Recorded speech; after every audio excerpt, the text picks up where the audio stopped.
Come here, Avery.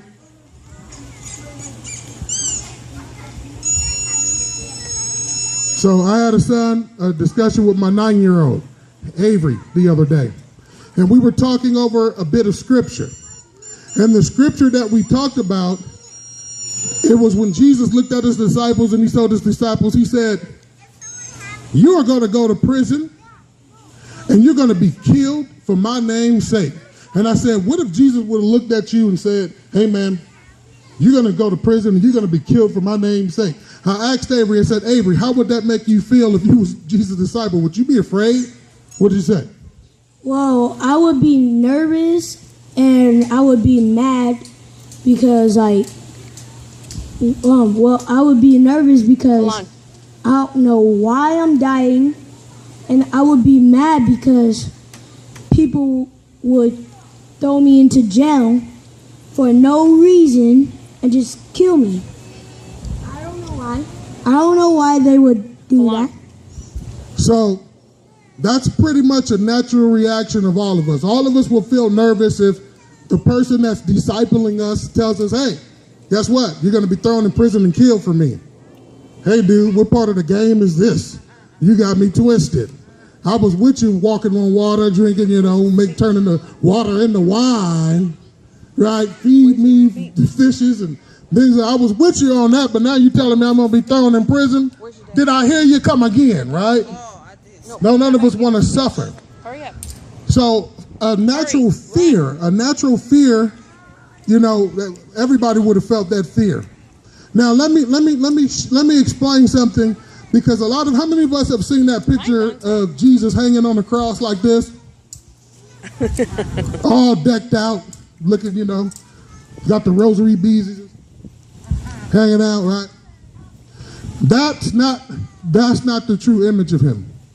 And that's not the true image of what he did. He wasn't that clean when he hung on that cross.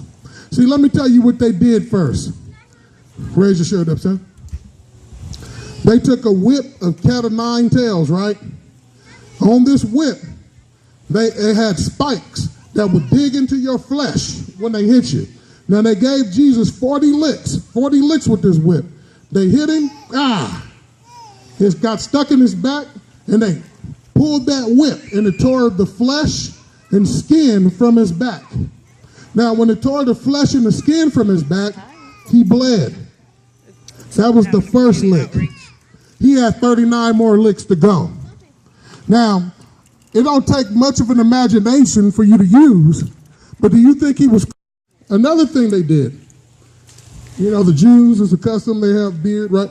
They ripped his beard out, they spit him, they kicked him.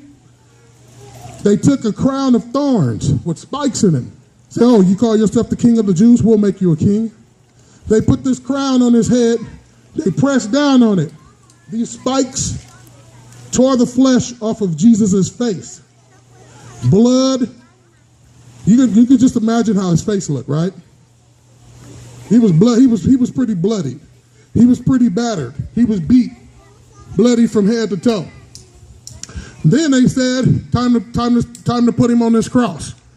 They took nails about this big, about that round, and they put him into him, took his feet, drove a big old nail through his feet, put him on the cross. As he hung there, beat, battered, bloody, right? I'm gonna make it short. He eventually gave up his life. Normally, what the Romans would do, they would come and break your legs if you haven't died at a certain time. Jesus was already dead, so what they did is they took a spear. Say, oh, he looks dead. They took a spear, stuck Jesus in the side like he was a pig, and poured it out. The scripture tells us that blood and water came out of his side. Now, check this out. They took him down, they wrapped him up, they threw him in a tomb, they cleaned him up a little bit, they threw him in a tomb. They put him in a tomb.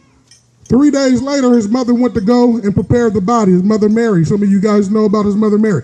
She went to go prepare his body the proper way, because they had to do a quick job of getting him down off the cross. When they got there, the tomb was empty. The tomb was empty. Jesus was in their company, though. They didn't know it.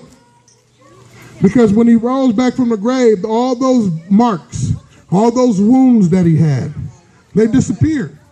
The only wounds that he kept was the nails in his hand and his side and in his feet. As a reminder, he'll keep that for eternity as a reminder of what he done. Now let me ask you a question.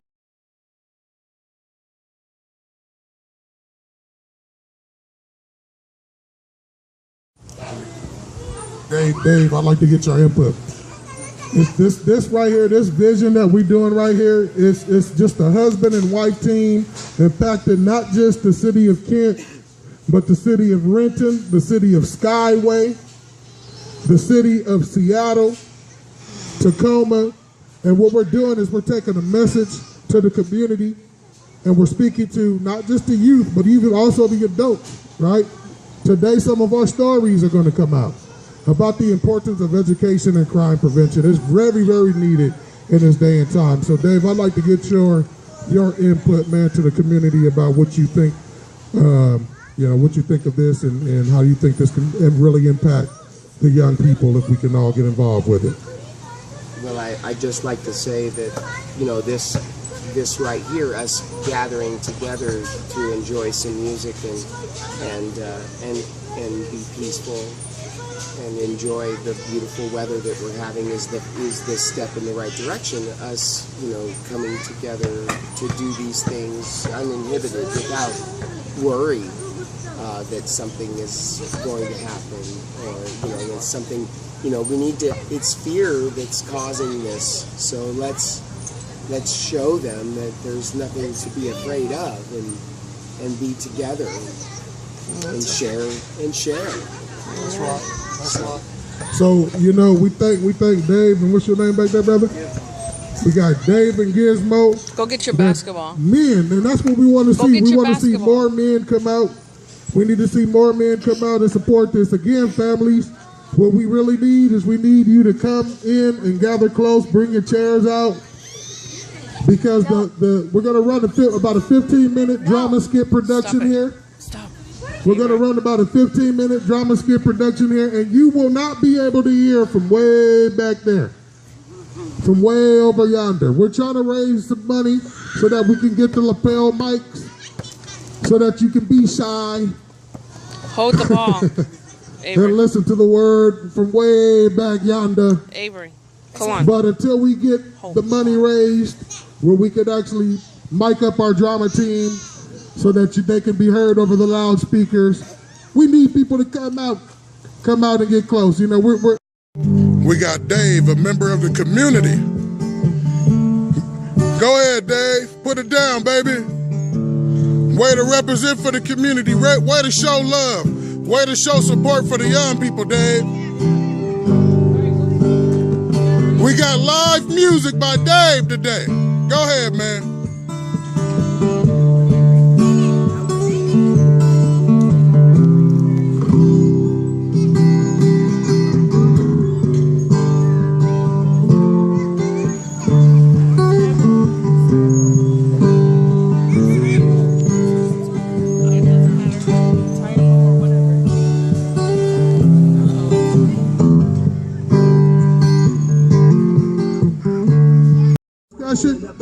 We need you to be a part of this discussion that we want to have with your children, with your household. Today we've come with a message of encouragement. We want to speak. We would like to speak to this community about the importance of education and crime prevention. We like to speak to this community about the importance of education and crime prevention. We have a 15-minute skit, a 15-minute drama skit presentation.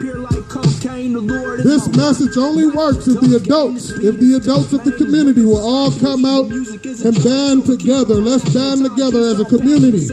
Let's get our families involved. Parents, bring your children out. Come on out.